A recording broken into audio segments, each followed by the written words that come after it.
Welcome to another episode of Talking Busch. We have a power-packed playoff preview this week. Hang on. Who's Hang the on. echo? What is happening? Oh, that's my bad. There we go. It's been a while. A little rusty. Had the YouTube open at the same time, so we're hearing our own playback. There we go. Okay. Well, we did preview this before we started talking and said, what are the odds that we get through this without a technological hitch? And there you go, Matt. There We're a you little go. rusty. Way to start it off strong. A little I am rusty. your host, Derek Hartman. I'm pleased to have three playoff-bound managers of the Busch League joining me tonight. Let's go furthest to closest. Joining us from Winston-Salem, North Carolina, Phil Bastron. How you doing tonight? Great. Yeah. Snuck in by the skin of my teeth into the playoffs, and I got a chip and a chair. So feeling pretty good. It's really all that matters. All you need. Coming here from Sioux Falls, South Dakota, we got Matt Train.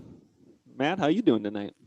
I'm doing very well. Feel good about the regular season, obviously. Feel like I got a real strong team. Getting healthy at the right time. I got my wide receiver 3 on COVID during my bye week, just in time to come back for the second round matchup. Good for you. Second round matchup I'll inevitably have against Drew, so I'm good. Confidence is high. Repeat, confidence is high. Indeed it is. And in Duluth, Minnesota, we got Andrew Vogt. Drew, how you doing tonight? Doing great. Thanks for pulling it together. Nice to see everybody's faces. It sure is. Yeah, it's good to be back. Boy, it's been an eventful year. We've had some ups, we've had some downs. Some teams more downs than ups. And we're going to jump right into Busch League 2021, and we'll start with the downs. Coming in 12th place in the regular season, the West Cannon Coyotes. They came in with a 3-10 record, but scored 1,377 points. John Thompson had a good team this year with awful luck. Yeah, I mean, he was middle of the pack points wise, right? But he was the most points against. And that's, we chatted a little bit about it earlier this year where I brought it up, man. It's not necessarily how well you're playing, but really who you're playing against, right? That's why I really like the stats that Train puts out, because it kind of gives you a glimpse of your overall competitiveness against the league, everybody else, and yeah, luck of the draw, essentially. Well, and John was having trouble early in the season where, he was scoring a lot of points and still losing. And it's kind of one of those things where you just assume that's going to work itself out. You're like, well, it's a long season. Those will come back around to me. And it only came back around to him 3 times, unfortunately. So there's such a distinct difference between like there's like a, it's like a valley in the middle of the season, basically. At the beginning of the season, the points are always high because nobody's on bye. You don't have to play backup players. You know what I mean? And then especially if you're a top heavy team and you get screwed in the first couple weeks and you don't have a lot of depth on the bench, you fall into a little valley in the middle of the season where you're not putting up a lot of points, and it's like there's just no coming back. You know what I mean? Like the beginning of the season is so important for that. For sure. And I think that kind of describes John's team in general. I mean, he's got Air Bear, Leonard Fournette, Stephon Diggs, Kamara, Darren Waller. So good kind of top-end people that haven't necessarily been healthy all year, missed a game here, missed a game there, and trying to string along a team that your benches, Kenny Galladay, T.Y. Hilton, David Johnson, and Matt Breida. That's tough. Yeah. And, 72 all-play wins for John, though, from wire to wire. That's Adam Hartman, who's the number 2 seed at 10-3. Yep. He won 79. So, I mean, Hartman's team was a little better, but not drastically better. Yep. Speaking of a team that's just a little bit better than the West Cannon Coyotes, we had the program also finished 3-10 on the season, 1,383 points. So just a hair more than John. And, I think a lot of what we just said for John holds true for Todd's team. It just couldn't string together victories. Yeah, it's pretty incredible to see. There's a pretty distinct fall off in the bottom three of this league this year with Lang, Max, and Phil's team. And, all three of those teams were kind of in it to the bitter end almost. And, you have two pretty solid teams fighting out for the toilet bowl. I know. I was just looking at points for. I have 1,195. We're gonna go Over. through that one, yeah. The least. Yeah, you were on the you made the bottom 10 list for least points per game in a season in the 12-team era. Weird year. Todd's team, Stafford had a great year for him. Nick Chubb getting COVID and having an injury really hurt him when he was trying to put a run together there. Najee Harris had a great rookie year. Devontae But Adams started slow. Najee Harris started slow though, kind of. Sure. And then, so he didn't help him too much early in the season when he needed some of those wins too. Yep. Devontae Adams is wide receiver 5. I mean, if Rodgers doesn't miss a game, he might be wide receiver 1. It's not that huge a difference. But again, not a lot of bench play, not a lot of people stepping up when he needed it. I mean, DJ Moore, Tony Pollard. Yeah, he's got a good team.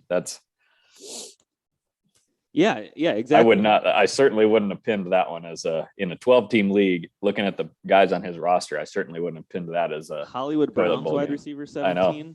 Yeah. Yeah. So looking at this toilet bowl matchup, if you are unaware, the Busch League now has a toilet bowl. The worst two teams in the league, based on record,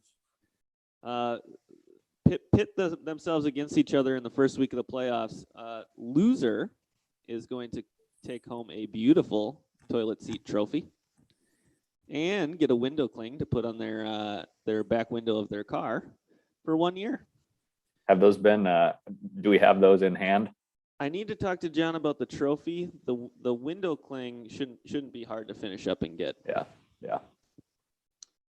As far as this particular toilet bowl, the 2021 edition, the inaugural toilet bowl, John motherfucking Thompson is favored by 6.7 points.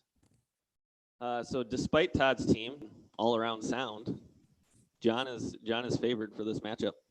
What do you guys think?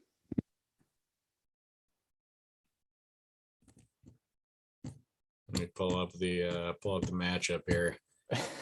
Same deal. I haven't actually taken a look at the matchup. 113 points for John. I mean, that's a solid week. Right? He's got Kamara coming back. That's going to be a lot better than some of the playoff teams we're going to preview here soon. He's got Kamara coming back against the Jets. He's got Air Bear against the Giants.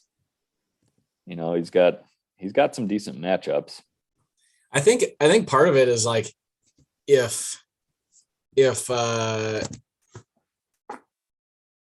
that San Diego offense is clicking and he can get a 30-point week out of Herbert, because it's just hit and miss with those guys, you know what I mean? It's almost like they're Vikings light. And if they're clicking on offense with Kamara and some of the other firepower he has, he can compete with just about Jets anybody. are the worst run defense in the NFL. So that's a huge one. If Kamara goes for 5 touchdowns, because they're only going to run. I mean, they're not going to throw. But is he healthy? Broken finger. I don't know. But Todd has Adams against the Bears. Tony Pollard, I think I've got Tony Pollard in another league. I think he's under projected probably on the weekly projections. He's only, I think, projected for 8 points or something. I mean, he's taken over for Zeke. Yeah. So I'd say this is a coin flip on paper. Yeah, sneaky move there by John. He's going 2 tight ends. If Waller's healthy, I know I own Waller in a couple leagues, and he did not play last week, and he's questionable this week again. But that's a big one, because if Waller can snap up, 10, 12 targets like he usually does, gives him an easy kind of floor of 10 points. That's big. Yeah, and Fournette also has been a major focal point in that Tampa Bay offense the last few weeks. And Obviously, don't even have to mention this, whatever it was, 5 touchdown week or whatever it was that he put up, but Definitely. Pick 'em. Drew. yeah, just based off of matchups, I think I'm leaning John. I mean, he's got Diggs against Tampa Bay. I mean, they got a decent defense, but that's got to be a shootout, especially with last week's performance. You think Buffalo's got to be going after it. You got same deal with Fournette, I guess kind of the other side of that matchup. And then, as we mentioned, you got Herbert against the Giants and Kamara against the Jets, 2 pretty poor defenses. And either one of those could go off. So, Yep. Phil, who you got? Just yeah, it's tough. I think looking at firepower, I kind of like Todd's team. I think I'll take Todd. Matt. yeah, I think I'm gonna take John in this one. I just like the explosive upside of some of those guys, and the explosive upside guys that Todd's got going right now. Pollard's shouldn't split in time. Pittsburgh is just kind of that offense is just not very good. No. Chubb is a big guy. I mean, you need a big week from Chubb, right? And with Baker playing hurt, and I don't know, that Cleveland is not the team that seems like it was a year ago. So Todd's definitely got a chance in this one, but probably needs a good weeks from Stafford and Chubb, especially. I agree. In the Man, you are one pathetic loser. I think John is slightly less of a pathetic loser than Todd. I think Todd will be the inaugural Toilet Bowl champion. Best of luck, guys, and sorry for your hard luck. You were not the worst teams. No, But one of you will be the Toilet Bowl winner. we are going to shift to a couple of the worst teams. Finishing Can you 10th imagine if the toilet bowl would have been determined by lowest points in the league? So then I would be playing in the playoffs and the toilet bowl. if we need to mix things up down the road, there are possibilities out there. The team that I thought was the worst, at least coming down the stretch, even though Phil's team was brutal, was Team Aponte. He finished at 4-9 with 1,216 points. He was gunning for that toilet bowl. If either Todd or John could have put together, one win in the closing weeks, Max would have taken that thing. I'm pretty confident. Yeah, this has been Max is, historically a very strong player in this league. By the numbers, he's one of our strongest franchises since he joined the league, including winning it his first year. So really bad year for Max. And, it happens to the best of us, certainly. But I don't know if he's too busy chasing kids around or what it is, because the level of recovery, historically, I feel like I've never loved Max's drafts, and then he always beats me somehow. So that recoverability, I don't think was there this year. Well, Russell Wilson certainly didn't help him any. This did not cook this year. Nope. No, definitely not. Yeah, boy, he's got AJ Green in his starting lineup at the moment. Mm-hmm. Yeah, not pretty. Delvin missing time obviously hurt his team. His running backs overall with Gibson and Damian Harris aren't terrible with Cook. The receivers outside of Evans were awful. He kind of had a rotating door at tight end. Just not a good team. Yeah, underperforming all around, right? Like I said, Russ Gibson underperformed for a large percentage of it. Yeah, I mean, he's kind of starting to figure it out, but boy, he was almost unstartable for a lot of the season. And then and then with Dalvin getting hurt. Is Dalvin going to play this week, or is he going to be out? Looks like he's out. Yeah. Quick look at Gibson. I mean, he's running back 11 right now. He also has 40 points in his last 2 games and 68 in his last 4. So he's really come on. Before that stretch, he had 3.4, 6.6, 6.9. Just those are those number. That loses you weeks. I do wonder a little bit too. Dalvin just, even when he's been healthy, it doesn't seem to have been the same running back this year. I don't if think he's so. playing hurt a little bit. Or just getting older. Maybe. You know, running backs in those second contracts, it's hit Yeah. and miss, and with a lot of miss.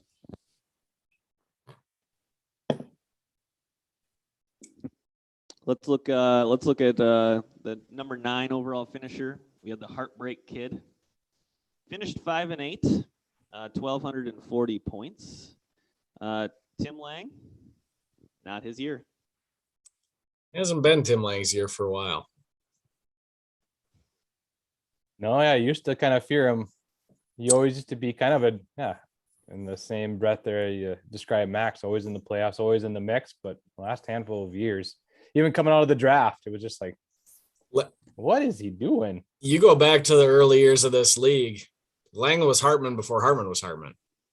You know what I mean? Like the guy to beat was Lang. Every year he was in it and competing for championships. And yeah, it's been a number of years now.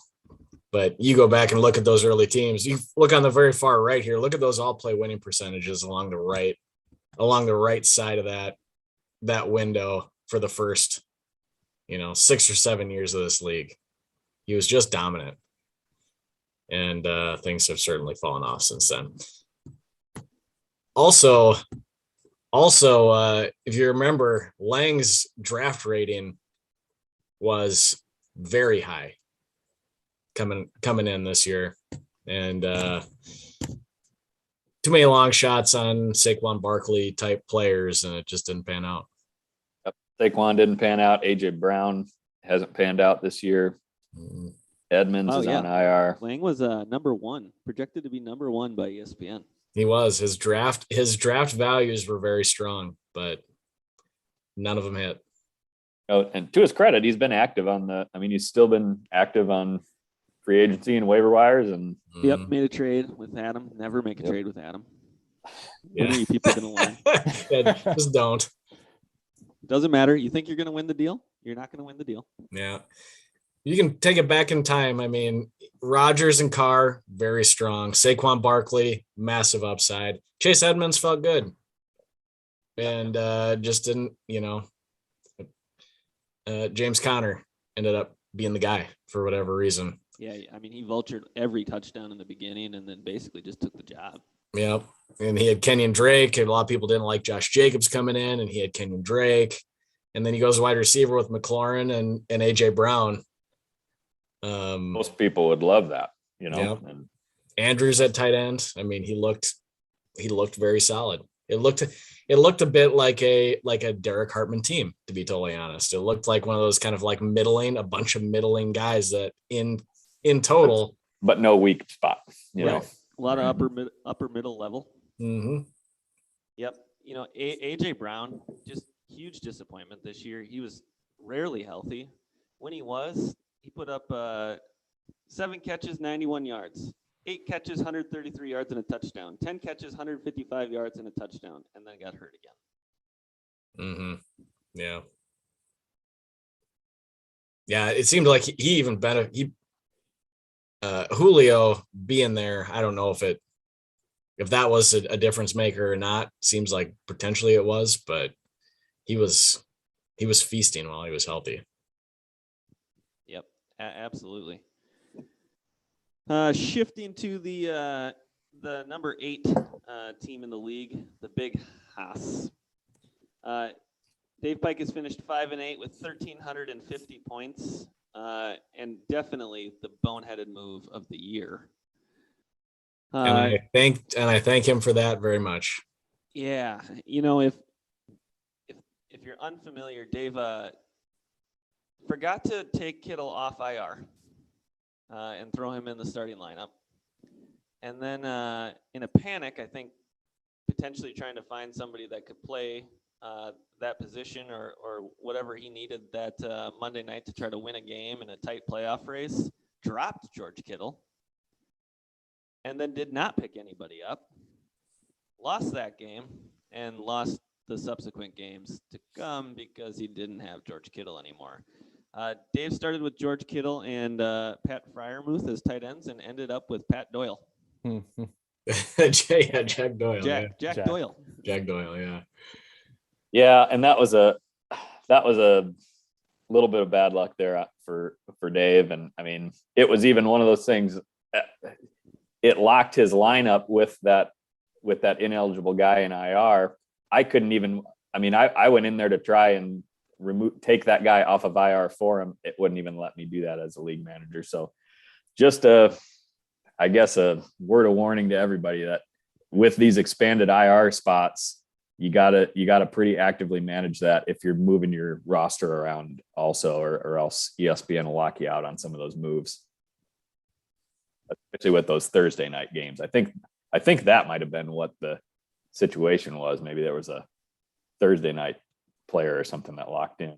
Yeah, man, I will say, well, like as I get older and have things going on with family and whatever, I hate the Thursday night games more and more. Oh God, yeah. I just hate them. Yep. It sneaks up on you so quick. Yeah, it's like the weekend is not even close to started. You know what I mean? It's Wednesday night. And I gotta start thinking about, players that I might have playing, and especially the way that everybody's questionable all the damn time. Right. And I just hate it. Just cancel that. They never will, but I wish they would. And it especially comes into play when you got multiple, leagues you're managing, right? Because you got to go look at every freaking one. And being in a couple leagues, and then especially with the couple of guillotine leagues I was in, it's like, I hate to say it, but man, once I got chopped in a couple of them, it's just like, one less thing to freaking worry about because really your Monday nights end Tuesday, you're scoping, trying to figure out, all right, who I'm going to add, because on the guillotine you can add players for draft, for auction, right? And then Wednesday, all right, who did I get? Who didn't I get? Now I got to go, scrounge around and see who I can pick up by Wednesday, so it clears on Thursday because they might play. Yeah, it's just like it becomes damn near every single day. You got to go check it. I don't even like playing people that are playing on Thursday night typically, because I feel like that's just a crapshoot whether it's going to be a 10-3 game or a 35-32 game. Yeah, sure. Yeah, I agree there. It's try to stay away from those Thursday games. Also, sidebar on the guillotine. I don't think I'll do guillotine next year. Not for you? It's not for me. There's a lot of luck in fantasy football, generally speaking. But the way that the rosters become so concentrated with towards the end, everybody's got a good team. And then it's just completely, it seems like it's just completely random. You know what I mean? Whoever has a guy that gets hurt in the first quarter. Yeah. To that point, I'm one of my other leagues is a 10-team league, and I feel like, oh man, my roster is so good in there, but it's just because it's a 10-team league, and I'm like, well, yeah, everybody's roster is good, Right. Yep. Same reason you don't want to play a 6-man league. Same reason I don't like it's fun at the beginning, but once it starts to consolidate, once it gets too consolidated, I don't like it anymore. Have you ever made it far enough to have that feeling? Yeah, asshole.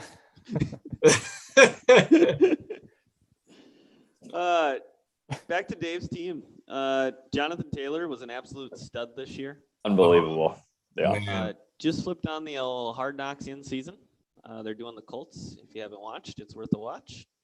And it just basically, Dave took the Hard Knocks team. He took all the Cowboys, and then now he's got Taylor and Jack Doyle. So his team is just the people he's seen on Hard Knocks. It almost worked for him. It did, yeah. And Dallas looked like world beaters there at the beginning of the year, and they've just they kind of lost their rhythm there. It seemed like halfway through the season, and that didn't help them any. Yep. I mean, it was if Dave keeps George Kittle, he beats you, Phil, and you're not in the playoffs. Yep. That's true. I feel like Dave's team was really solid all year. I mean, even just in those weekly updates on power rankings and all play wins stuff, I mean, Dave was right in there with everybody else, and he kind of just ran into some bad luck there too. And our division was one that you could have pulled away from, and just for whatever reason, he just couldn't pull away from it. Just like Adam Hartman in college, couldn't close the deal. Last non-playoff team, the Breston Plants, finished 6-7, 1,282 points. Grieve made a good run there to try to get into the playoffs. Just didn't quite have enough.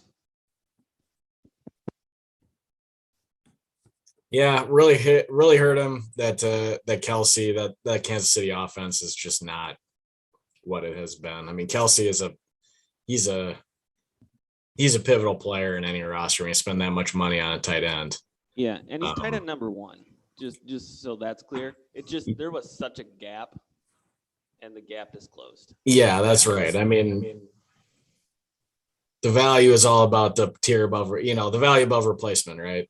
And that gap with Kelsey at tight end is not there this year. Or is there a tight end? I mean, Gronk.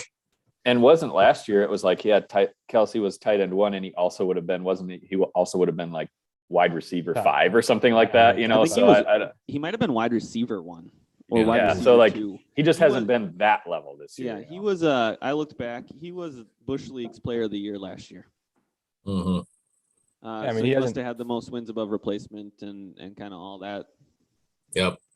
Yeah, I mean, he hasn't gone north of 20 points except for the first 2 weeks. Everything else has been right around 15. I mean, it's still a solid tight end, but you can kind of scrape along and figure out a tight end that's going to get you maybe around 10. So, right, you're spending that much amount of money, you're kind of short stacked there to begin the season.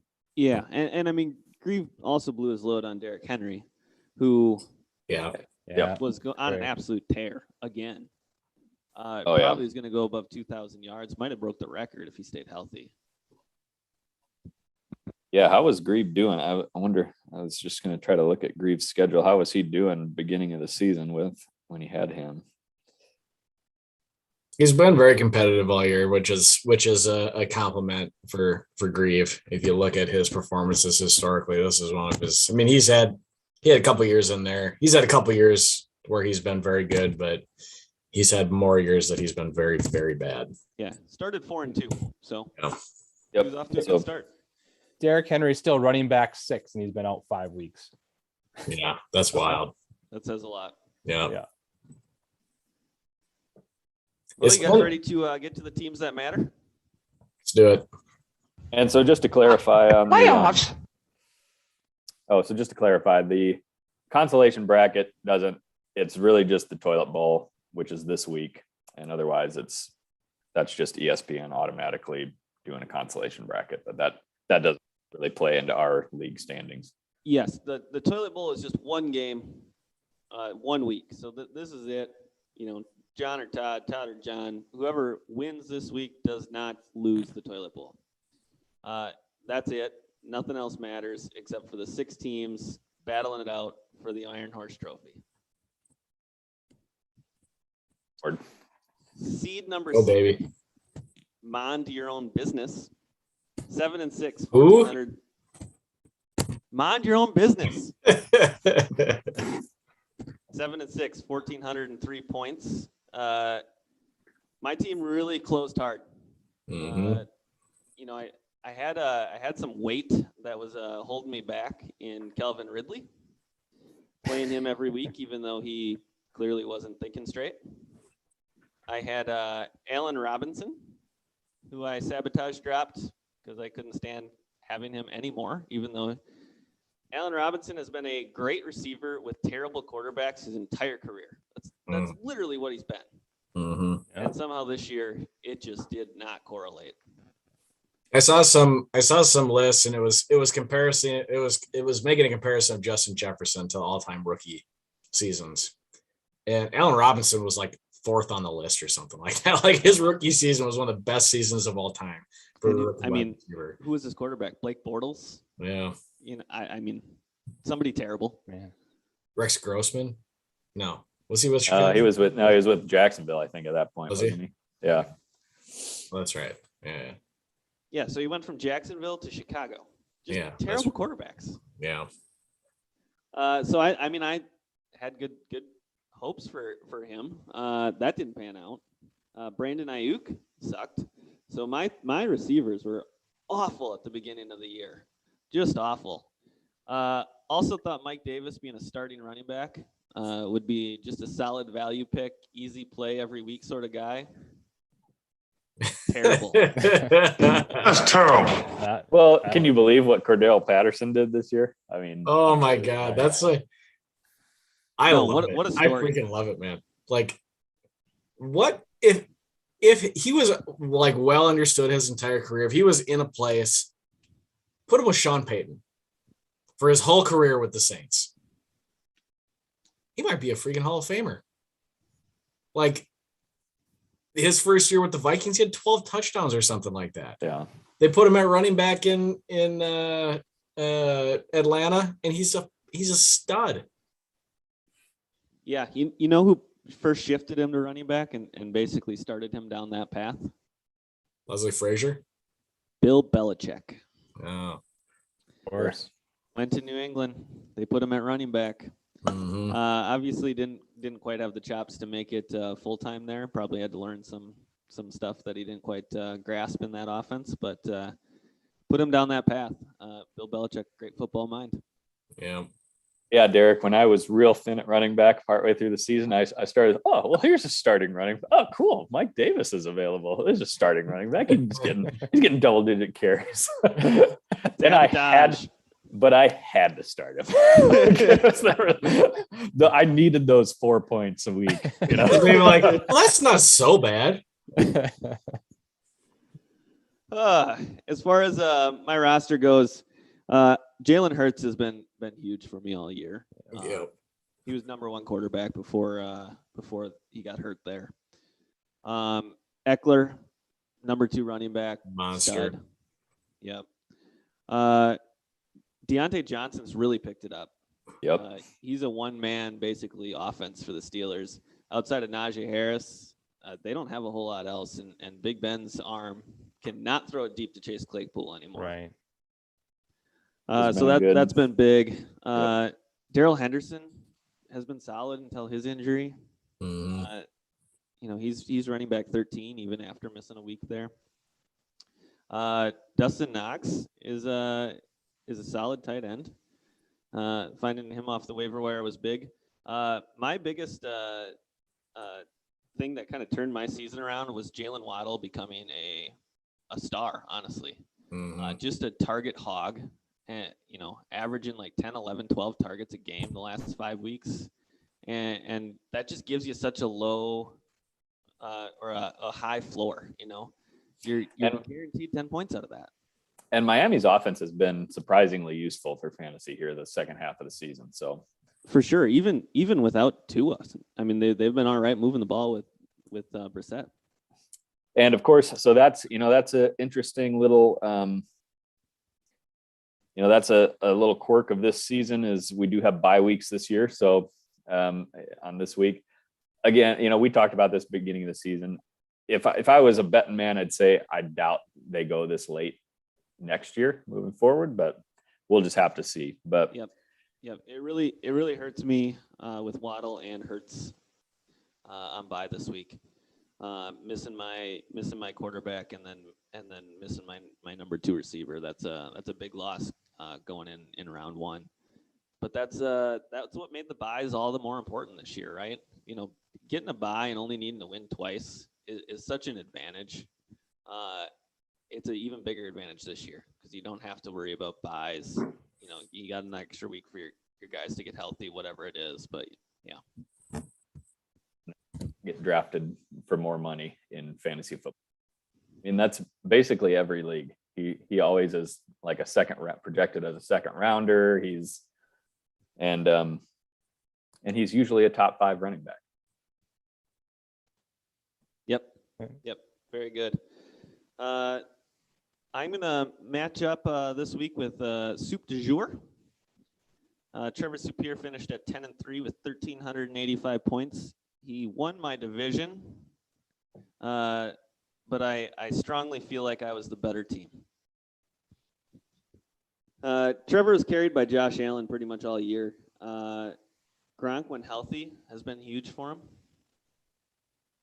Gronk missed, 4 or 5 weeks. He's still tight end 12, I believe. Mhm. Chris Godwin has been very good. Tyreek Hill, not so good. No, the Kansas City offense struggling. But you know who is on that list, that roster in a starting position that has been very serviceable that I would have never guessed, is Devontae Freeman. Yeah. I wanted no interest in any of those old running backs going to Baltimore. Latavius Murray, Le'Veon Bell, none of them. And honestly, out of all three of them, Devontae Freeman might have been the least likely one that I would have wanted to try to acquire. Yeah, double digits. Since week 6, he's scored under double digits only twice. Very serviceable. You're right about that. That's huge, especially for Trevor, who doesn't have a lot at the running back position, especially with DeAndre Swift hurt. And also underrated Hunter Renfrow too.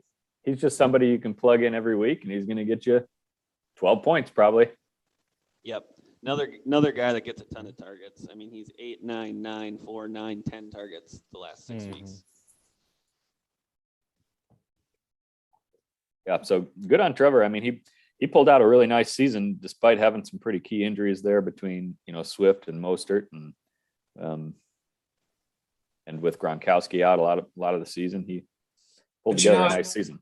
I feel like that's really the performance that we've come to expect from Easton. I mean, he's solid. He knows his stuff. He's solid in the put that draft, team in a good position manages to win. well. I think I'd agree with your earlier comment there, Derek, in regards to I think you're a bit of a stronger team there. Points for, you got the edge there. I think all play wins. You're just above him there. I mean, you guys are fairly even, but you got a little bit more strength there overall. And I know he was undefeated earlier on. We had a little bit of the comments there early on. And it's like, I was looking, I was like, how the hell is he undefeated? And he was in the middle of the pack. And it's like, he was consistent at like 100 points a week, but it helps when you're playing guys that are scoring less than 100 points every single week. Yeah. So when you look at the scoring through the first 5 weeks of the season, 100 points is not that good. Right. I mean, you really have you really have valleys on the beginning and tail ends of the season. And you get into the dog days in, week 7, 8, 9, when you're in the middle of bye weeks, and you're, especially with COVID, it's been, I feel like, even a bit worse. So this particular matchup, Trevor is favored by 2.5. Again, me missing Waddle and Hurts probably plays into that a little bit. Probably hurts. He is missing Swift, or at least it looks like it's trending that direction.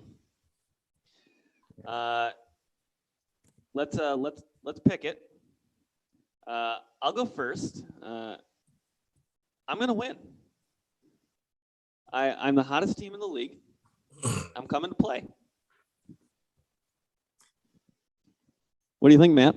Yeah, so I get the winner of this game, and Derek being the hotter team, I don't need to give anybody any bulletin board material, but I would probably rather play Trevor. And looking at these matchups, you've got some guys missing, but look at these matchups for Derek. The opponent ranks 23rd, 25th, 30th, 31st, 20th, 23rd, 16th, 28th. You got good matchups across the board. And you go and compare that to Trevor. It doesn't look very good. I mean, this should be built into these projections, so take it for what it is. But Tampa Bay's got Buffalo, and Trevor's got both Godwin and Gronk. That's a tough matchup. Kansas City's got the Raiders. That's a tough matchup. That passing defense in Vegas is pretty tough. And Kansas City, on the flip side of that, he's got Renfrow playing Kansas City, and all of a sudden Kansas City's defense is like one of the best defenses in the league after being the worst defense in the league for the first half of the season. So if I'm putting money on this, I think I like Derek. The matchup's just favorite. He's rolling right now. Bill? Well, I look at, Derek's, I guess, marquee player, right, is Eckler. And I would say Soup's marquee player is Josh Allen. And, Josh Allen, I think, is QB2, but you look at the last 5 weeks and Josh Allen's been okay. I think he's got maybe one. Let me pull up his game log. So, I mean, he's got his last 5 weeks were 9 points, 20 points, 16 points. Then he did have a 26-point 4-touchdown day in there, and then 11 points last week. So, of the two marquee players that are facing off here, I think I'm more confident in Eckler, and I think I'd go with Derek. Drew, who you got?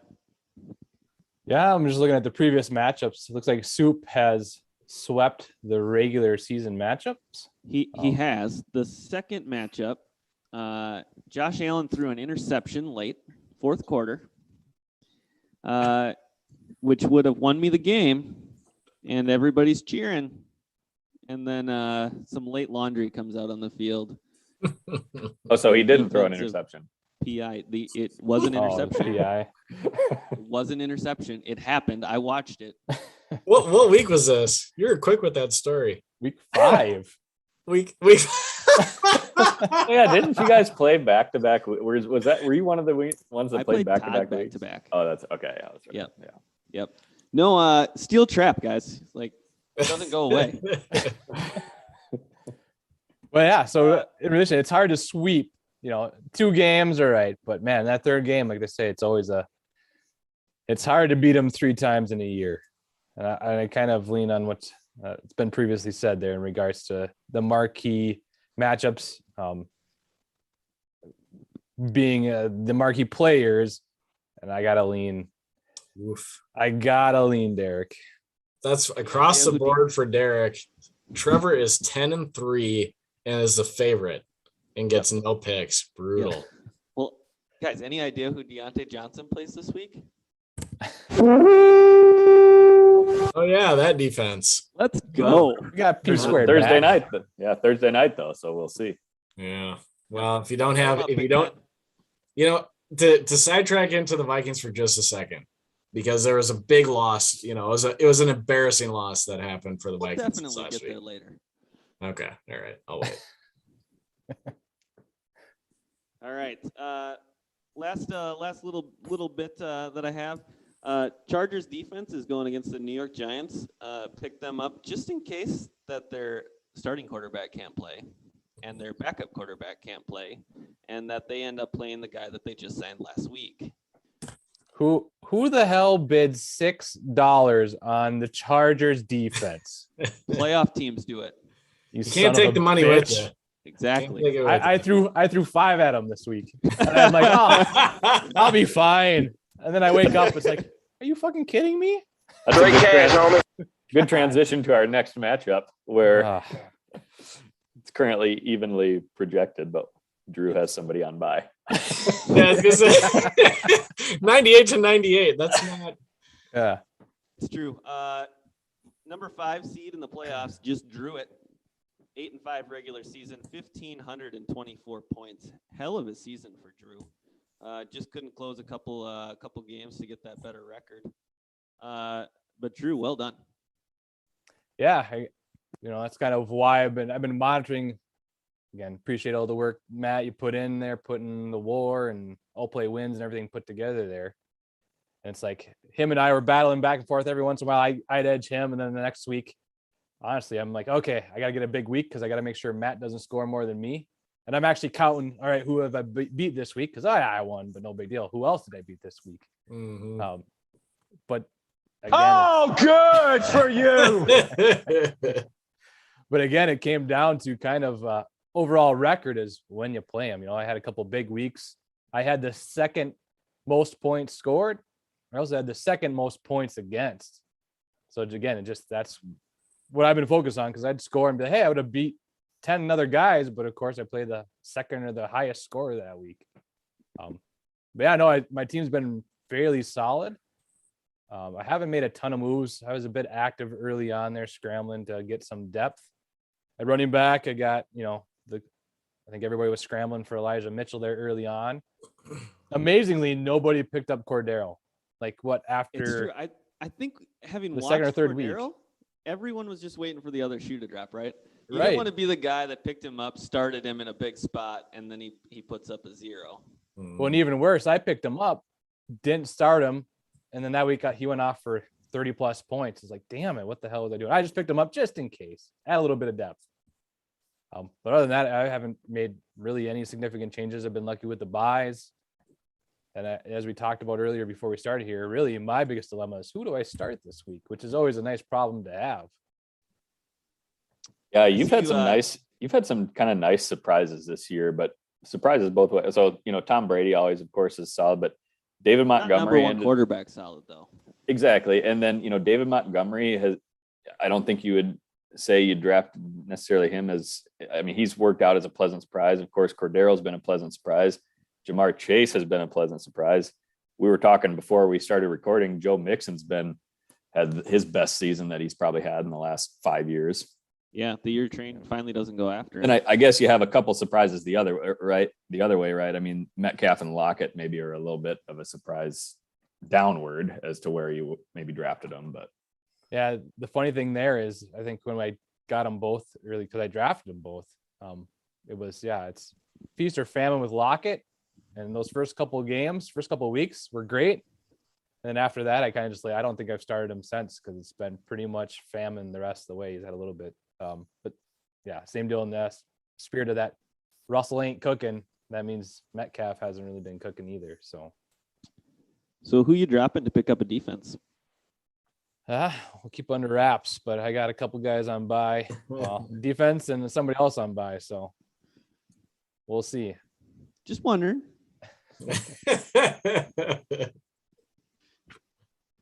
He's gonna wait till like Sunday morning to drop so that I can't pick him up in time to clear waivers. Drew is currently a 0.4 point favorite, and he does not have a defense in his starting lineup. I project it to be about a 13-point spread. I also am hoarding. I'm hoarding defenses so that. Brilliant. By the way, we haven't even talked about the New England Patriots defense. Drew, yeah. I mean, your MVPs are Tom Brady and the New England Patriots defense. They've been a monster. The more things change, the more they stay the same. Yeah. And it's a bit frustrating with this the scoring system that Tim Lang kind of pitched and I supported and still support. But man, when someone has a dominant defense, it sucks to play against that person. When that defense can put up 30 for you in any given week, and you're not going to get a 5 or a 6 out of that defense. You know what I mean? It's going to be 18 to 30. Lowest point total of the year is 8.4. In 1 week. That was 1 week. Every other week's been double digits. And most look, weeks is above 15. Yeah, look since week 7, the beginning of the season it was kind of middling. Since week 7, it's been 18, 19, 30, 18, 33, 19, 17. Like they're just balling. dominant. It's wild. Did you draft that defense, Drew? Yeah, you drafted them. Yeah. You can't spend a lot of money on defense because you just don't know. It's just so random. It's very difficult to figure out. But man, if you hit a defense like that, it's worth. You can win the league. 2 of the first defenses out the board this year were the Rams and the Redskins, or the Washington football team. Yep. Neither of those defenses are very good. Right. Yeah, it's just very hard to project, and I don't know, I guess you should bet on Hoodie more often than not, but. Well, that's a lot of time on the team that will win this matchup. Let's talk about the team that will likely lose this matchup. The Peppy Kids. They finished 6-7, 1,195 points. If you didn't hear earlier, that is the least amount of points in the league. It is one of the least amount of points ever, and it's somehow a playoff team. Yep, got a good division draw this year, thankfully. So, and you look at some of my wins. I mean, I won a couple of 80-point matchups throughout there. So, yeah, I'm not going to make any excuses, I guess. I don't think I drafted a very good team. truth be told. And then also had some pretty bad injury luck, right? So right away, ETN went to IR. Chris Carson's been on IR. Clyde Edwards-Helaire was on IR. DeAndre Hopkins was out for the better part of the middle of the season. Yep. Antonio Brown was out. I was just picking up players, and Robert Woods. I mean, I was telling Matt before we started, I drafted Robert Woods in just about every league this year, thinking he was going to be a monster, and he was not. Real slow starting, and then just about the time he was heating up, and he went through like a 2-3 week stage where he was probably the number one receiver in the league. Oh, for me, I mean, thank God for Lamar having a good season. Thank God for James Conner, and I picked James Conner up about week 3, kind of begrudgingly, because I was just like, I don't know, I guess I'll try him. And thank God, Carolina's defense for the most part of the most of the season was pretty solid. So it was hard work. I don't know if you have it. Do you have the list of the lowest scoring teams in a given week of all time? I do. Yeah, but I've got on the screen here first. I wanted to show you guys. This is 2013. This is 2015. This is the year Tim Lang went from this position in the power rankings, went on to sweep the playoffs and win the championship. In my opinion, that sucked. Beating me in the semis and beating Derek in the championship. And speaking of never forget. Yeah. Fucking David Johnson. That little bitch. Well, I don't know who I've got on my roster that would do that. Maybe Lamar, but I'm going to need Lamar to have a couple of 40-point weeks in there to probably make this even a possibility. Yeah, I mean, there's a big difference in this year where he had 45 all-play wins in a 12-week season, and the points per game were much more evenly distributed amongst the group. I mean, it was a much flatter, kind of hierarchy. Comparing that to a season like this season, Phil, your team is just not very good, and it's way, way worse than all the other teams in the playoffs. It's not particularly. I mean, it's bad. Yep. I can't believe I made it. I'm playing with house money at this point, so I was honestly far more worried about being in the toilet bowl, because I would have very little confidence had I been in the toilet bowl. So like I said, chipping a chair is great. Miracles can happen though. Hopefully, it'll be at everybody's expense. Look at that stretch there at the end. I mean, and the problem is it's not even like I'm peaking at the right time. I'm limping in. If you go back to the games from that 2015 season, I mean, it wasn't luck it was luck that he got in. Once he got in, Tim Lang, that is, his team tore shit up. I mean, he scored a ton of points. Yeah, it was lucky to get in, but once he got in, he was the best team because David Johnson was just blowing shit up. But I've got your lowest points in a game here, and Phil gracing this board twice in the same season, which I think is the only team to. Yeah, that's pretty epic. Twice in the same year. Yeah, although you would think that bad teams would be bad regular. I guess it makes sense if you're a bad team, then it is what it is. But yeah, I also made that list now twice. Lowest. If you go through all of these, I'm kind of a boom or bust manager. It seems like I've got a lot of highest on there too. Yeah. Oh boy, I've got some lowest on there. Yeah, here's the highest points per game in a season. Look at this. Yep. So I'm biblically bad or and you're still in the playoffs. And I'm in the playoffs. That's right.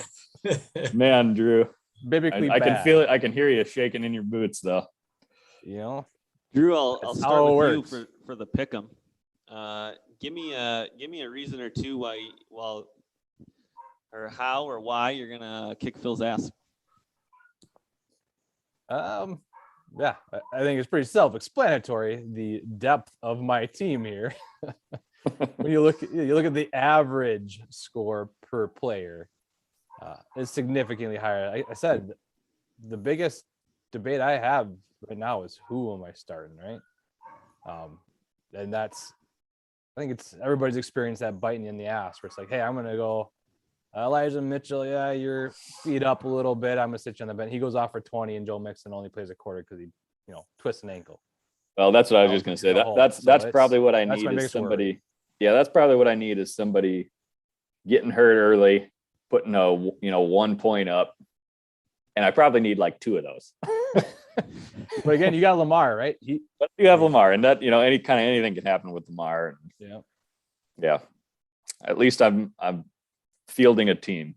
Here's what's going to happen. Game, right? It's the Vikings and Lions. Well, I guess I think I'm a little bit better than the Vikings, but again, what will happen? That Cleveland team is reeling, and Baltimore comes in with a little bit of a chip on their shoulder, losing a rivalry game to Pittsburgh that they should not have lost. Lamar Jackson is due. He gets back on track. I'm calling 35 at least for Lamar Jackson in this game. And, all right. The Kansas City offense wakes up a little bit, and the big beneficiary is Clyde Edwards-Helaire. Believe it or not, the running game gets going. It's been underappreciated for a long time in Kansas City, and James Conner is a touchdown hog. He gets DeAndre Hopkins back, who's an absolute stud. Hawkinson's a stud that just needs to, get a better quarterback, but he'll be good this week. Phil's going to win, and I will play Phil. Mooney gets Justin Fields back. Justin Fields loves Mooney. He's going to swing it to him for a couple TDs.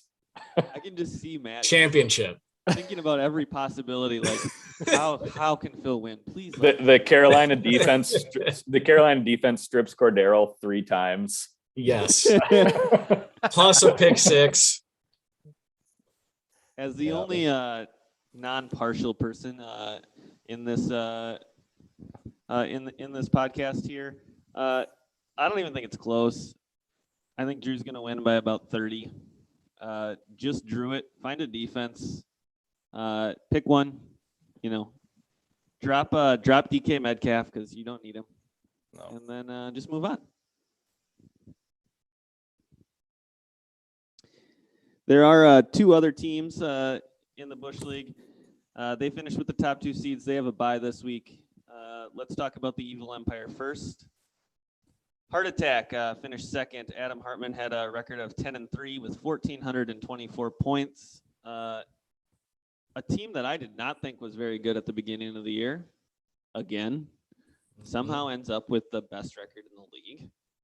And Patrick and with Patrick Mahomes having a arguably down season. For sure. Yep. Aaron Jones missed some time. If you look at his overall roster, not that great. Yeah, like how did he get to 10-3? That's what you ask yourself, right? Adam Thielen is how, to be honest. Like, I think when he drafted, we all figured Justin Jefferson was going to be a good fantasy player, but okay, Justin Jefferson and Adam Thielen, like, come on. And then Adam Thielen scores 2 touchdowns 5 times or whatever it was this year. No touchdown regression from Thielen. Everybody was like, he's never catching 14 touchdowns again. Yep. Newsflash, if he doesn't get hurt, he probably catches more than 14 touchdowns on the season. He's been a touchdown machine, no doubt about it. Justin Jefferson might be the best wide receiver in the league. He is coming on just on fire. Yeah, you'd like to, well, I guess he's not playing anybody this week. I mean, last week was shocking how there was just nobody else on the field for the Vikings, and they just kept throwing it to him, and they couldn't cover him. Like, I mean, it's just, he's very good. A long time since the Vikings had a receiver that could do that. Yeah. That was never Diggs. As good as he was. No, for sure not. For sure not. Adam is very lucky he does not have a game this week. He was cheering very hard for me to beat Drew. so that he would get a bye. Whoa, projected for 70.3 points. I realize he's got a defense on bye, but if you look at kind of what's left of his team with Thielen out, it's not good. No. He's to be scrambling. So what does week 15 look like for him here? Mike Williams is out. I don't know if he's out for a while. God, that one burns me. How can Mike Williams be a good fantasy wide receiver? He's been in the league like 100 years. He's never been good. It's fair. He was a stud in college and just never put it together. And it's finally like Herbert was like, this guy's like big and fast. Maybe we should throw him the ball. And then they just kept throwing him jump balls and it kept working. This 2021 game trends. He is busted 6 of 12. He has boomed 5 of 12. That's insane. Yeah. He had one trend line week. Yeah, he's got a 29.7 and a 32.5 points weeks. Just huge weeks. Yeah. And then he's got a 3.7, he's got a 2.9, he's got a 1.6. Well, Harmon's got to get Thielen back, and then he's got to have a good matchup. He's got to have good matchups for the Vikings offense. Of course, it doesn't matter. I mean, Kirk Cousins is good enough to get him the ball, no matter who they're playing. So. Yep, and the evil empire finds a way. Yeah. He's got Miles Sanders on bye too, and Miles Sanders lit it up last week. He's been kind of sneaky good the last couple seasons when he plays. It's hit and miss when he plays. He's hurt a lot. Yeah. But when he plays, he's pretty good. Mm-hmm. Kyle Pitts was a miss, though. Yeah, tight end 10 is disappointing for where he drafted him, that's for sure. Yeah, and AJ Dillon looks to be a very solid running back. And so eating Aaron Jones's touches. Yeah, Jones is still a very good player, obviously. But, he hasn't, 10, 12 carries. That's what you're going to get. All right. That brings us to the number one team in the league. He's in your upper left-hand corner, that Night Train Rain. 11-4, 1,574 points. Kind of start to finish. Was just the solid team, the best team probably, and it didn't matter that his best player has missed most of the season in Christian McCaffrey. He put it together, found a way, and look at him now. Yeah, it was. I was talking to Phil before we came on here. It seems like I spent $41 on McCaffrey, but honestly, if I had more draft dollars, I don't know that it would have benefited me that much. I'd rather have Tom Brady than Kyler Murray, I guess, but it's not head and shoulders above, as long as Murray's healthy. Cooper Kupp is wide receiver 1. You struck gold in wide receivers, right? Yeah. Deebo Samuel is wide receiver 2. Yeah. Cooper Kupp out of kind of nowhere. Yeah. He's been always been a solid player, but yeah. And you drafted him for $7. Mm-hmm. And then Deebo, speaking of a guy that could be a running back or a wide receiver, Deebo is a stud. Yeah, Deebo you drafted for $1. Yeah, I didn't have a strong opinion on Deebo, but I had an opinion on Deebo. He was very good as a rookie, and then he was hurt his entire second year, and it seemed like he just kind of fell off the map a little bit. I have him in a couple dynasty leagues. Very good leagues. as a rookie for San Francisco wide receivers, Brandon Ayuk. What the hell happened to him? Yeah, exactly. I don't know. The Kyle Shanahan's got the same kind of shit list that Belichick has. I think so. Yep. Well, and then obviously it helped you, Matt, that you were missing McCaffrey, but you also drafted Chuba. So yeah. So that kept me solid. It didn't. I don't have the explosive upside with Chuba that I would have with McCaffrey, certainly, but Carolina runs an offense that it kind of revolves around the running back position. I feel less comfortable with it today than I did at the beginning. I felt very good early on with Jets quarterback that came over there and was playing well. Yeah. Darnold. Yep. Darnold was playing well to start the season, and the wheels have really kind of come off that offense. So I've been kind of scrounging for for running backs the last few weeks, just trying to get some depth. I got lucky to hit a bit of a home run with Sony Michel last week. And if there's some lingering injury issues, maybe he can be useful. If not, probably not. But I am feeling a little bit vulnerable at running back, but Las Vegas is coming out of it, and Josh Jacobs continues to be solid, and my wide receivers are just awesome. And yep. You need receivers to get healthy though. With Keenan Allen out this week, Debo being hurt last week. Yeah, so Debo's got a groin issue. He's day to day. Hopefully he makes it. I mean, the bye is a good time for me. And Keenan Allen's on COVID reserve. So he'll, again, lucky with the bye, he should be back in time for my semifinal matchup. Matt, is this the best team you've ever had? I think so. I've had a few drafts like this where I just hit,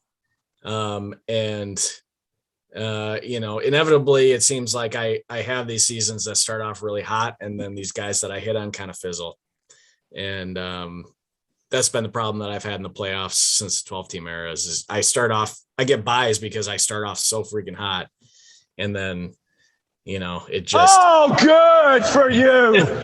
Yeah, well, it ends one more up. Question. When's the last time you won a playoff game? Hold on, I'll tell you. Pull up the old franchises tab here at bushleaguemn.com. Franchises Matt Train. Bushleaguemn.com, you said? Bushleaguemn.com. Your resource for all the Bush League action. Indeed. Okay, so let's see. Playoffs are in this column. Last win was 2012. Playoffs? 2012, you say? 2012. And all these 3 seasons in the 12-team era that I made the playoffs, I had buys in the first round, lost in the semifinals. I have not, every time I've ever made the playoffs in the 12-team era, I've had a buy. So you haven't made the playoffs since 15? 17 was my last year that I made the playoffs. Oh, there you go. 19 and 20 were my worst years in the history of this league. You were due. I was due. Yeah, one thing interesting there is your running back depth. It's fairly slim. I mean, even with Hubbard, with Cam there now. But there's not very many people that can say they have real solid running back depth.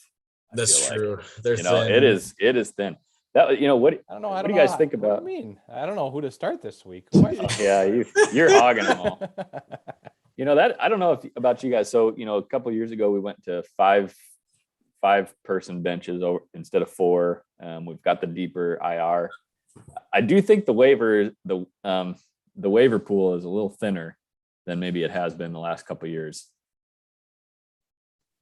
But I do think that, and we could maybe figure this out, I do think that there's been a good amount of action on the waiver wire. Yeah. Almost I'm not saying that's a bad thing. I actually kind of, one thing about our league that I used to not like was there was always somebody on waivers to go get. Well, okay, I'll just swap in this guy. It felt like just a long bench.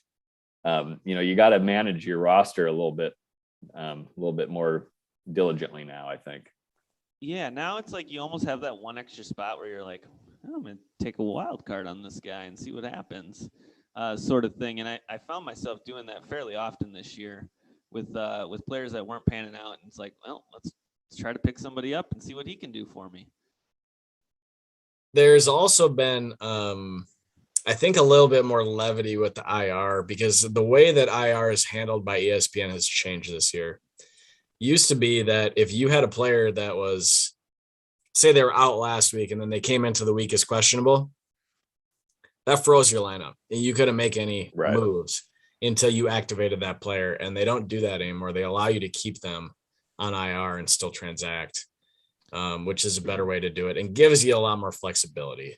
I think so. The way the NFL uses that questionable tag, when I've got guys that are questionable this week in other leagues that I know aren't going to play. Mm-hmm. The projection is 0. DeAndre Swift Everybody is knows they're not, not going to play. is not playing for Trevor. Yeah. He's questionable, So I think it, I like that they're doing it that way. Yeah, I Yep. agree. Yeah, just All right, kind of, guys, it's time to pick a Iron Horse winner. Not yourself. If you had to pick one team, not yourself, who would you pick? Phil, start us off. Yeah, going through these rosters, Drew, I do think you have a really strong, deep roster, but Matt's been putting up a lot of points all year.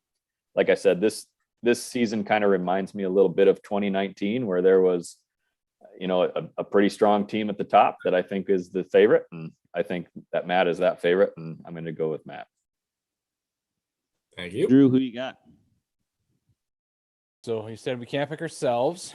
All right. Looking at Matt's team, right? The highest point scorer.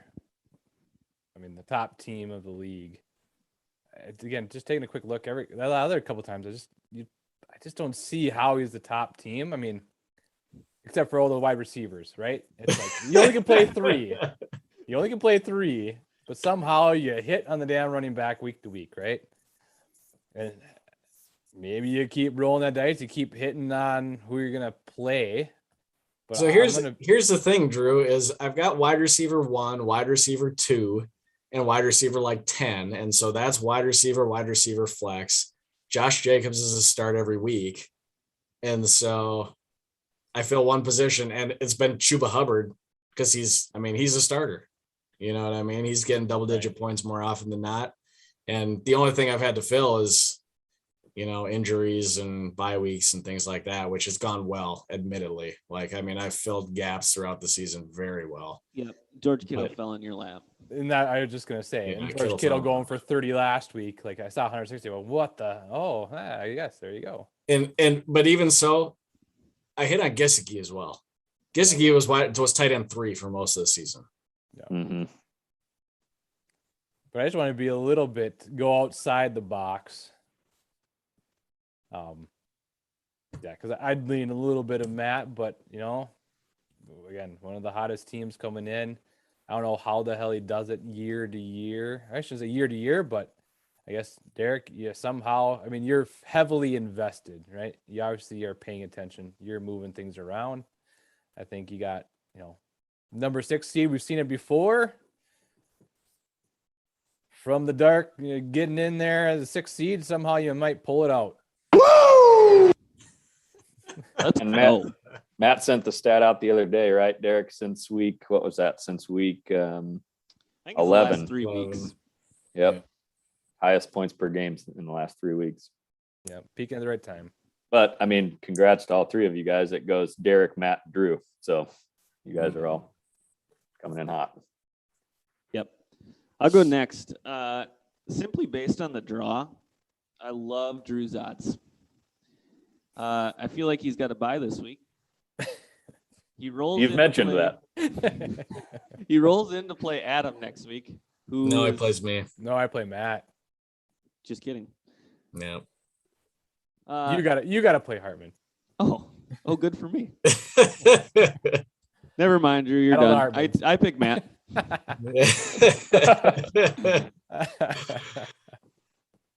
No, I think both of your 2 teams are the best 2 teams in the league. And so that is a huge semifinal matchup that I completely overlooked. Whoever wins that one is going to be tough to beat in that championship. Potential semifinal matchup. That's why you play Matt, the if you're game. picking somebody, who are you picking? Yeah, if it's not me, I think it's pretty hard to make the argument that Drew's team is not the next strongest team. Derek's certainly.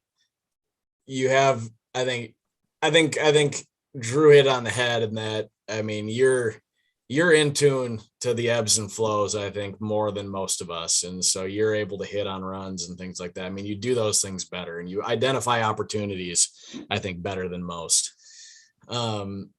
So I think your team is definitely dangerous. And to go back to the point that you were about to make, your route to the championship is not terribly difficult. That being said, I think so I'm going to take Drew. I think Derek is a very close second. And as a dark, I don't know if you can call it a dark horse or not, but if Kansas City offense explodes and Trevor gets past you this week, he's got the same path you have. And there's some firepower in that lineup. And so he will go Trevor, up even though against- nobody most picked likely- him, Yeah, most likely Trevor will go up against Adam, who has Mahomes, though. that's true. That's true. But I think that, I mean, I don't know. I think that Trevor's team is better than Harbin's. So as a dark horse, he's not getting any love. I feel like Trevor's probably a little bit more dangerous than what we're giving him credit for. All right, guys, that's a lot of Busch League stuff. Let's hit on just a few more things. I put together some league awards. Busch League MVP for player. I think Jonathan Taylor was the runaway. Not close.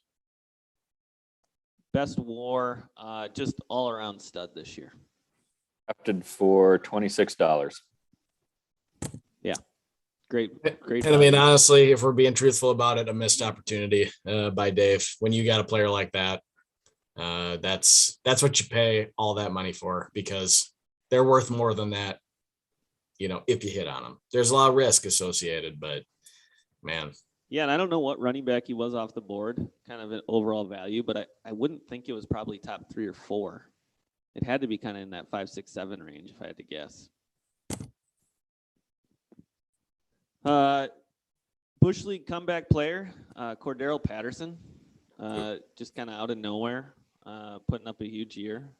Congratulations, Drew, for hitting the waiver wire. But he had a chance. Got to believe. Busch League GM of the year. I think Matt Train put together the roster that everybody was envious of, both early on, as we saw Cooper Kupp and Deebo Samuel just blow up.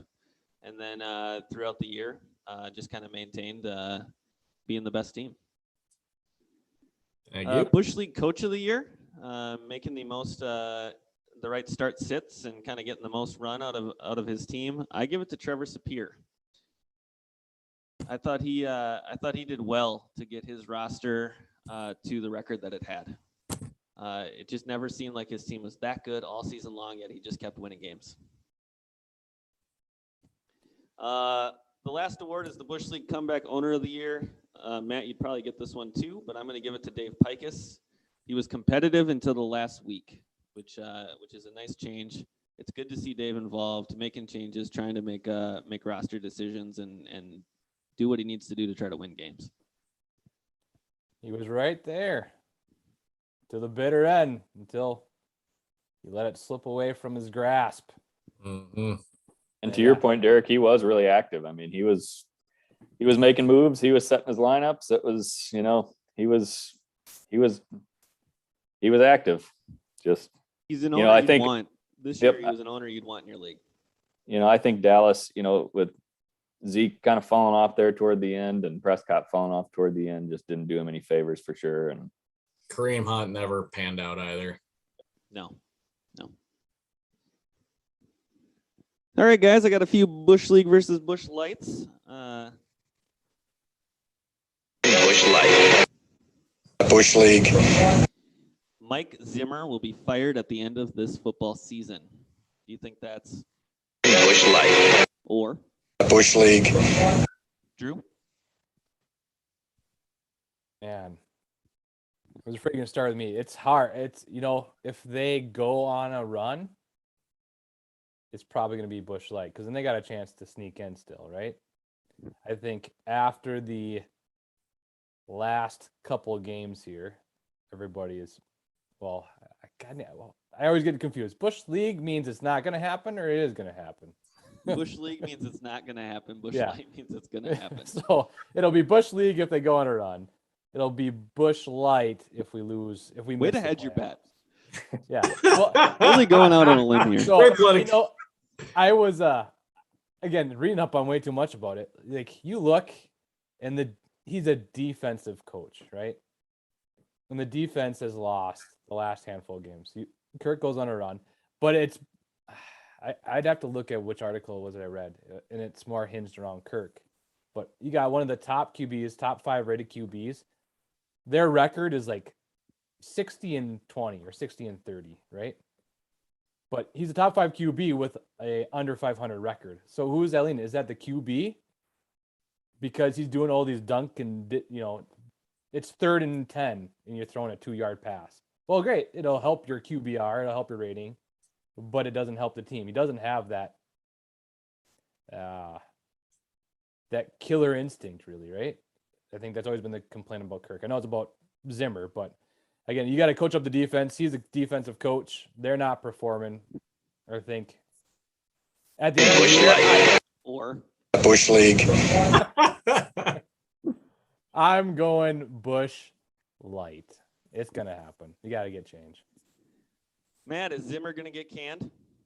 Yeah, I'm calling it Busch Light. He's been able to hang his hat on that defense for so long, and they're just very bad. And even when they've been good, they've been shitty when it matters the most. His entire tenure, and now they're just shitty all the time, and especially when it matters the most in late game situations. Even when they're not good, it's not high leverage situations, but they just shit their pants over and over again. This time. Phil, from an outsider's perspective, what do you think? Yeah, Busch Light. I would say the only reason it would be Busch League is because the question was, will he get fired at the end of the season? So I'd say the only reason it would be Busch League is he gets fired like next week.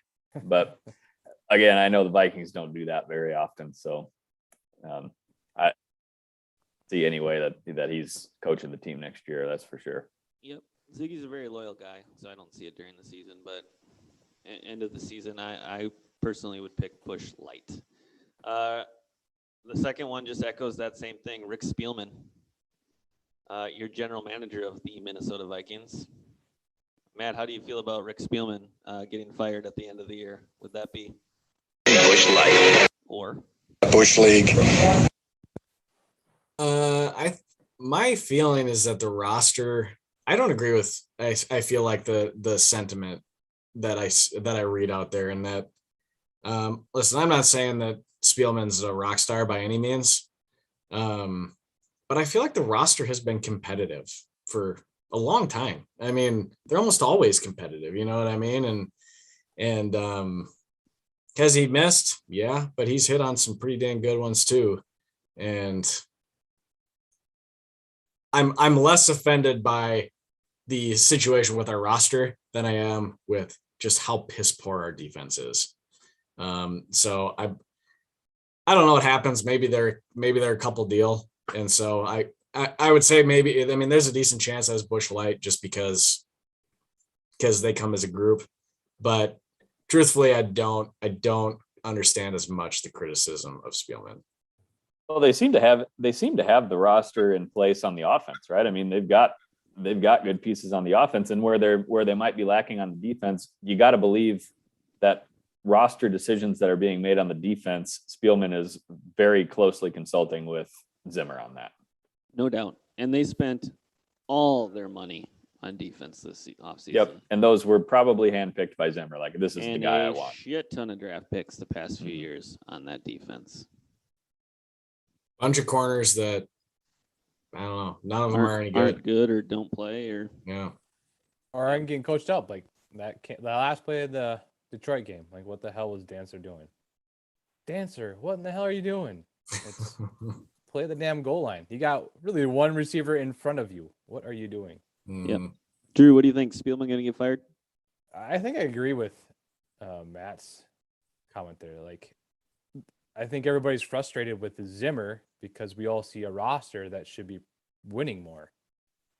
And again, I don't know if it's right there at the hip, but I think the roster should be more competitive than it is. So I guess I'm going Busch League. All right. I got one here for Phil. Sticking with the firing questions, Matt Nagy. Matt Nagy will be fired at the end of the season. Would you say that's Busch Light. or Busch League. Yeah. Well, considering at every sporting event in the city of Chicago, regardless of sport, they're chanting "Fire Nagy," Not that it's a democracy in coaching decisions, I understand, but the heat is definitely on. So similar to my answer with Zimmer, I'd say the only reason that'd be Busch League would be that he gets fired sooner. But Bears similarly don't do that very often, and he certainly hasn't panned out. Yes, quarterback guru, quarterback whisperer, all the things they kind of called him, and Right. man, they can't get a quarterback to save their lives. I have to tell you guys a quick story. A past member of this league has like disassociative disorder when it comes to the Vikings. Jeff is just completely like I mean, I talked to Jeff after that game, and he starts hysterically laughing. He's like, "Good, fire everybody, burn this shit down, start a new team, give them a new name and new colors." He's just totally done with it, which is funny. Can't totally blame him. It's the same shit, different year. Even if they finished 9-8. Do you really want to go down that path again? No, that's not the objective here. No. Okay. Back to a couple that everybody can answer. But Garrett at Phil again. Justin Fields will be a top 10 quarterback in this league someday. Would you say that's Busch Light. Or Busch League. Yeah, good question. Truthfully, I haven't been able to watch very many Bears games just based on what I get or don't get down here. So I haven't really seen him play very much, but top 10 is tough, right? So top 10 is a pretty elite level quarterback. But I do think that, I think he will be a multi-year starter for the Bears. I don't think he's going to be the problem with the Bears. I would say yes, at some point he will have a top 10 season. Man, how fun was it watching that Bears game in Denver at the Bears bar? It was pretty awesome. That was a good spot. Justin Fields coming into the game after Andy Dalton gets hurt and just listening to the bar go nuts. Yeah. Yeah, it was just maroon and orange everywhere. Not maroon, navy and orange everywhere. And yeah, they were excited. It was pretty fun. What do you think, Matt? Justin Fields. If I were, I'm going to put it in the context of a top 10 quarterback by like power ranking, by like generally saying this is my power ranking list of best quarterbacks. And I'm going to say that's Busch League. I think it's too early on to know one way or another. And I have the opinion that, generally speaking, quarterbacks, especially running quarterbacks that come from these big institutions that are just loaded with talent at every single position, are overdrafted and overvalued. There just are not very many guys that come from situations like that come into the NFL and are dominant at this level. So based on that bias and those statistics that I've created in my head, I'm going to say Busch League. Brilliant. Drew, what do you think? That's where I was going to ask, is like how we're going to define top 10, because I mean, you can define a top 10 fantasy if you want, which I think Justin Fields has a decent shot at doing. I think it's more likely that happens if you're talking fantasy points. Yeah. But if you're talking just overall top 10 and Tom Brady's the number one guy on that list until he retires, more difficult. But he's also number one in fantasy, so that's not a good example. But because the example I'm thinking is like Jalen Hurts, right? Like he is he was number 2. He was number 1 for a couple of weeks there, and then didn't play last week. I think he's number 4 now, and he'll drop. That's a good example. Would you say he's a top 10 quarterback in the NFL?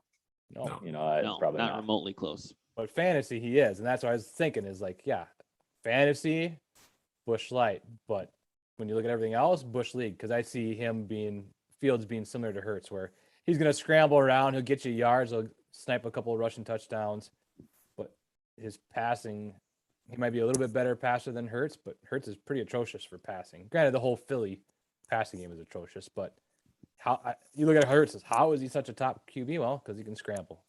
Yeah. I think Fields is a better passer than Hurts. He Yeah. certainly was in college, but he has not shown it in the pros. No. Well, and there are scrambling. I mean, Russell Wilson is a scrambling quarterback who's a great quarterback. Same with Kyler Murray. Like Right. those guys can exist. For Justin Fields, the top end of his scale looks something like that. Yep. That's hitting on everything. Yeah. Yep. Last one. Aaron Rodgers will be the Packers quarterback in 2022. Would you say that's Busch Light. or Busch League. Phil? I'm going to say that is Busch, Busch Light. I think that, Aaron Rodgers is somebody that typically, obviously, he expresses his frustrations, right, when he has them. And unless I just have missed it, he really hasn't. He's been pretty quiet during the season. He hasn't really been complaining all that much, right? And With one major exception, he just Which called out the entire organization for somebody being a leak. oh, really? Wow, okay, interesting. I missed that. But I also think the Packers got a little glimpse of what it's like without Aaron Rodgers this year and that week that he missed. And I think they're going to be a lot more accommodating this offseason. So I think If he wants to bring Claymaker back, they might let him. yeah. Drew, what do you think? It's hard to predict, right? I think everything points to Busch League. I mean, it seems like the handful of comments that he's ever made, right? Like it's his farewell tour. He's always, letting little piece of nuggets about how he just does not respect the organization. And so it comes to, it's got to be an organizational decision is, do you continue to have somebody? Yeah, he might be one of the best of the position, but he doesn't want to be there anymore. Like from what you read, he wanted out this year, right? And it's like, oh, well, he didn't show up for anything. So you want a leader in that position. And if he doesn't want to participate in any of the offseason stuff because he's so dissatisfied with the organization, I don't know how you keep him around. But what other option do they have? So I'm going to go out on a limb and say Busch League. So it is going to be Aaron Rodgers' decision. He did negotiate that basically so that he gets to decide where he goes next year. Matt, what do you think? Yeah, I think more than likely it's Busch Light. I think he probably will be there next year. Agree with everything that Drew is saying in terms of, I mean, there's obviously the relationship is not great, but it's kind of an arranged marriage. I think the only possibility that he leaves is if some opportunity opens up, and I can't think of one offhand, where he can go to a team with a whole bunch of playmakers, similar to what happened with Tom Brady, right? He goes to Tampa Bay, brings Gronk with him. He's got Godwin. He's got Evans. He's got, you know what I mean? They just got players all over the field. Right. I thought the Rams were that spot, Mm-hmm. and then they traded for Stafford. Yep. That I think in that situation, you could see him jump ship. But in absence of a situation like that, I think that Green Bay is probably the best spot that he could be at. And I don't think he leaves just out of spite. I think they both got to make the best decision to field the best team and, make their respective positions as good as they can be. And I think they're both good for each other, despite the fact they don't like each other. And if they don't win this year, though, it's kind of the same deal, right? It's the same broken record. All right, well, we got into the playoffs. We couldn't seal the deal because and he'll blame everybody else, right? Yeah. And so I think he can push his way out, be like, fuck this. I got to go find something different because this ain't working. He's just too old, though. Like, he can't go to anything that's not a contender. You know what I mean? Right. Like, but he makes almost anybody he goes to a contender. yeah, that's true. I mean, his level has dropped off a little bit. That defense is tough, and that running game in Green Bay is tough. But Yeah. Did win MVP last year. he did. Yeah. All right, let's wrap it up so Phil can go to bed. What an idiot! Oh, what a loser! Good. More for me and you. Man, You are one pathetic loser. You're a moron. Who's this imbecile?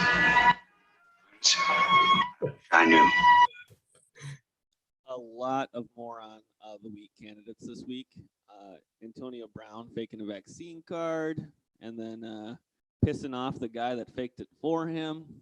Definitely warrants consideration. But you're purple. Your Minnesota Vikings. I don't know if you noticed. They lost to the Lions. The Lions hadn't won a game all year.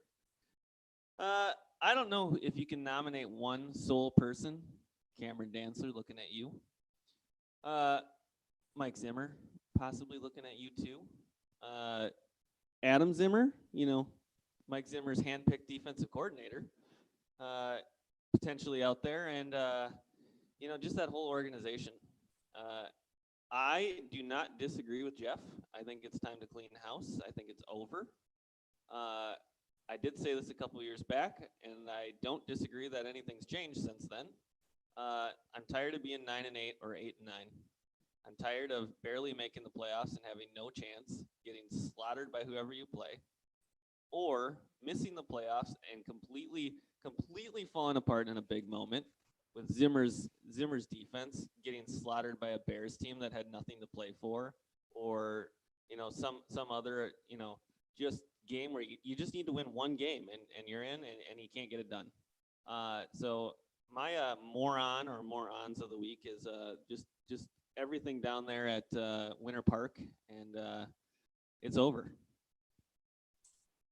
Yeah, I think it's a fitting end, I think, to that regime at this point. I will say, I actually think the performance against the Lions the first time they played was worse than this last one, because in this game they did not have Danielle Hunter, they lost Tomlinson, they did not have Kendricks or Barr or Peterson. They lost Adam Thielen like the first drive of the game. They did not have Dalvin Cook. They had like 6 Pro Bowlers that were injured during that game. They were extremely shorthanded. Now, granted, the Lions still suck. Still a game they should have won. But it was worse when they miraculously, hit a 57-yarder at the buzzer to beat them the first time at home. That was worse, in my opinion, than the performance this last week, even though the scoreboard looks different. And that's where you had, Detroit had a minute and something to come down the field. And there was a handful of plays on that damn defense where it's like, just do not let them get out of bounds. And they gave up the outside. They gave up the outside. They gave up the outside. And then they played soft on the last play at the end zone line. It's like, all you had to do was cut them down. They had no timeouts. And it's the Detroit Lions. I saw a tweet, something on Twitter, and someone was saying that the Vikings defense has been in a 2-minute or less situation needing to protect a lead 8 times. And they have given up the game tying or game leading score 8 times. Yep. Literally every time they faced it. They have not gotten one stop. Not one in that situation. And on top of that, I think it was a Courtney Cronin tweet, was the Vikings defense is on pace to give up the most points within 2 minutes this year to beat the 2020 Vikings, which hold the record for giving up the most points within the last 2 minutes of each game.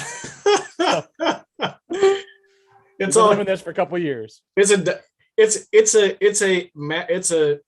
masquerading as a functional team, but it's really a dumpster fire at this point. Think about the NFC North this year too, right? I mean, Detroit Lions are terrible.